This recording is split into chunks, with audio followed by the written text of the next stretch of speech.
Welcome, dear fiends. Come into the Crypt of Terror. I am your host, the Crypt Keeper. I see it is time to tell you another of my spine-tingling horror stories from my vast collection here in the Crypt. Let me see. I know. This one is sure to freeze the blood in your veins. Guaranteed to make little shivers run up and down your crawling spine. This little adventure into terror, this chilling ordeal, is about to happen to you. You are the main character. Ready? Get a good grip on yourself. Then turn the page and begin the tale I call Reflection of Death. Ahead of you, the white line that divides the road stretches into the darkness beyond your headlight beam. Beside you, Carl sits, puffing on a cigarette. Getting pretty cold, isn't it, Carl? Yeah, and the heat is on the fritz too. It's good we wore warm clothes. You're at the wheel. You and Carl have been driving since daybreak. In 2 more hours, you'll be home. You're tired now. The strain of driving throughout the day and into the night is beginning to have its effect. Your eyelids are heavy. They keep closing. You'd better take over, Carl. I'm getting tired. I'd hate to fall asleep at the wheel. Okay, Al, pull over and we'll switch. You stop the car and Carl gets out. You slide across the seat and Carl slips behind the wheel. Why don't you take a snooze, Al? I'll wake you up when we get to town. Maybe I will, Carl. You draw your coat up tight around you, pull your hat down, reach into your pocket for your gloves. You stare out through the windshield. The road comes out of the darkness at you and slides beneath the car, unending, faster, faster. Carl begins to whistle an off-key tune. The motor purrs. The road comes on. Your head begins to nod. Carl's whistling continues. Flat, unmelodic. Suddenly he gasps. You look up. A pair of headlights, bright, blinding, hurtles at you from the darkness. Carl shouts. You try to scream, but it chokes up in your throat. A rattling cough. Look out! Al! We're going to hit! There is a splintering, shrieking crash of metal and glass and squealing brakes. You feel yourself flying forward, a blasting light, the pain, the cold, and then the velvet night closes in.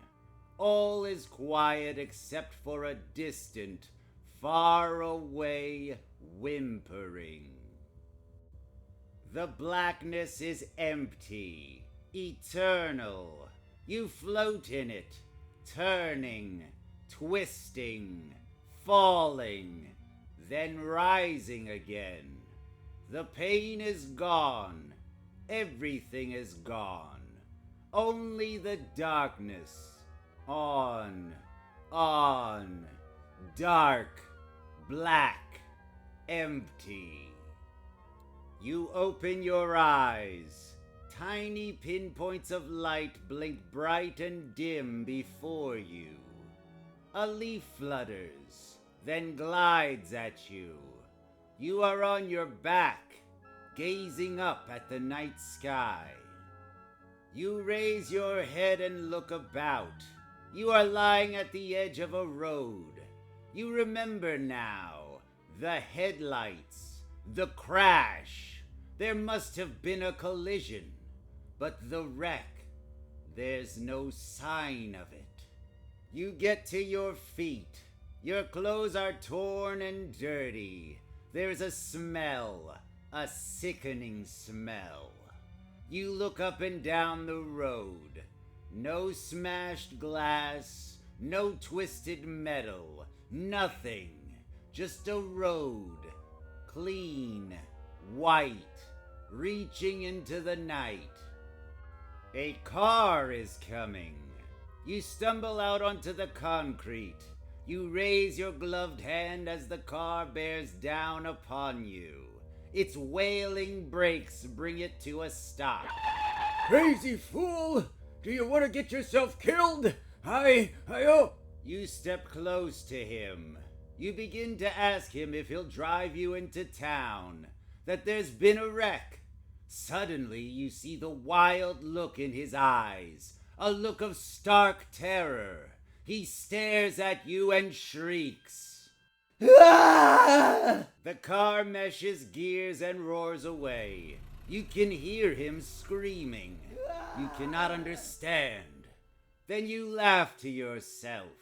Of course, you must have been cut in the accident. Maybe the sight of blood scared him. You start down the road toward town, toward home. Then you see it, the fire, someone under the road bridge, cooking. You move toward him. Perhaps he heard the crash, saw the accident. It is a hobo, a tramp huddled near the fire. He stirs something in a can hung over the flames. He looks up as you approach. Welcome, partner. If you're hungry, set yourself down. The stew's just about done. You move into the firelight. He looks into the can, stirs it a bit, then turns toward you. Suddenly, the blood drains from his unshaven face. He cringes. Keep away! The tramp claws his way up to the embankment and runs, shrieking down the road. You watch him as he vanishes into the night. No! No! You continue on toward town. You've got to get help. Then you stop. You look down. A piece of a newspaper is under your foot. You read the date. It can't be. February 26th, 1951. Impossible. That's almost 2 months from now. Today is January 1st. You and Carl had been returning from a New Year's Eve party. You had been driving all day. New Year's Day. Now it's New Year's night. Or is it? Another car is coming. You put the paper in your pocket and step out into the road. She's frightened. What woman wouldn't be? A lonely road at night. You, a strange man, stepping out in front of her car, forcing her to stop or hit you. Of course she's frightened. What do you want? You are about to tell her not to be afraid, that you mean no harm. But there is no time. She looks at you. Her eyes roll. She gurgles a faint groan and faints. You get into her car. You drive it into the outskirts of town and leave it. The woman unconscious behind the wheel. You make your way home. Home. But when you reach it, the windows are boarded up. You cannot understand. There is a sign tacked to the house. You move closer to read it. No trespassing by order of the sheriff. This property belongs to the People's Bank and Trust Company. Foreclosed January 15th, 1951. Foreclosed on January 15th, 1951. But today is, or is it, The newspaper you found. Remember? Have you been unconscious for almost 2 months? You turn away from the house. A lone figure approaches on the deserted, dark street. You walk toward him. You want to ask him the date. He comes closer. Then he sees you. Good Lord! He begins to run from you. You run after him. You only want to ask him a question. Why does everyone stare at you wide-eyed? Faint, scream, run from you. Why? Carl's house. You're in front of Carl's house now. Carl, who was with you when the accident happened. You go up the steps, stand before the door, ring the bell. Heavy footsteps approach. The door opens. Carl stares out at you. You wait for him to scream, to run.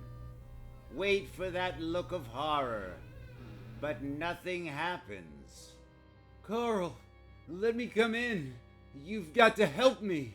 I don't. You rush into his apartment. It is dark. Carl objects. You tell him the story. You blurt it out. Everything. The crash. How you woke up. The people that screamed when they saw you. Except Carl. Carl did not scream. Carl, your friend. You joke with me, whoever you are. He stares at you blankly. There is no recognition. Don't you know me, Carl? Don't you recognize your old friend, Al? You say. He shakes his head and turns away. You're fooling. This is some sort of a gag. Surely you know that Al and I were in an accident almost 2 months ago. That Al was killed, horribly mangled, and I lost my sight. That I am totally blind. You dead. You gasp. You look around. A mirror. You get up, stagger towards it, and look in. You scream. You open your rotted, torn, decomposed mouth and scream. Carl is at your side, shaking you.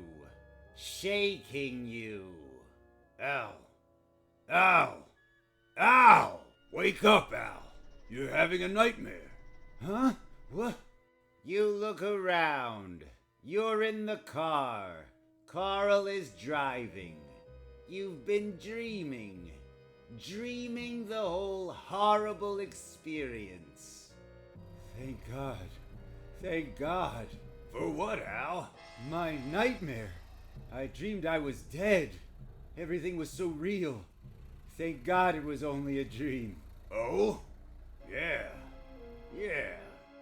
You watch the road as it unfolds beyond the headlight glow and rushes toward you and under the spinning wheels. You wonder if you should tell Carl about your dream. We'll be home soon, Al. You stare out of the windshield. Far away, the headlights of an approaching car knife through the darkness. Icy fingers grip your hammering heart. They're coming at you now. Fast. Carl! That car! You try to move. You're paralyzed. The dream. It's so much like the dream. You try to scream, but nothing comes out. Carl gasps, then shouts. Look out! Al! We're going to hit! There is a squeal of brakes, and the impact of tearing metal and shattering glass. You feel yourself thrown forward. A blinding light. A shooting pain. Then the darkness closes in, and you're floating in a sea of velvet black. You open your eyes. You can see the stars above you, twinkling. A leaf floats from the tree overhead to earth. You are lying at the side of the road. You lift your head and gaze down toward your feet. The dream, so much like the dream. You struggle to your feet. The road is bare. There is no sign of the wreck. From far off, the sound of a motor tells you of an approaching car. You step out into the road. The smell, the sickening smell of rotted flesh burns your nostrils. So much like the dream, only now you know what the stench is. The car stops. You move toward it. Crazy fool! Do you want to get yourself killed? The dream is real. You know what's about to happen. He sees your face. You steel yourself for his reaction. It comes, a haunting, terrified scream. Ah! You're dead. You know it now. Dead. And this time, it isn't a dream. Well, kiddies, that's it. Like it? Like being a corpse?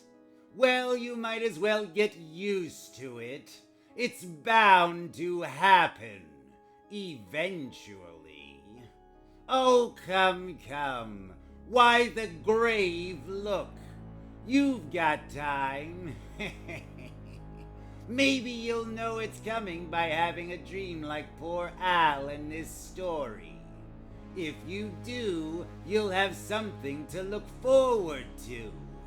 In the meantime, you can look forward to some more chilling tales in this book.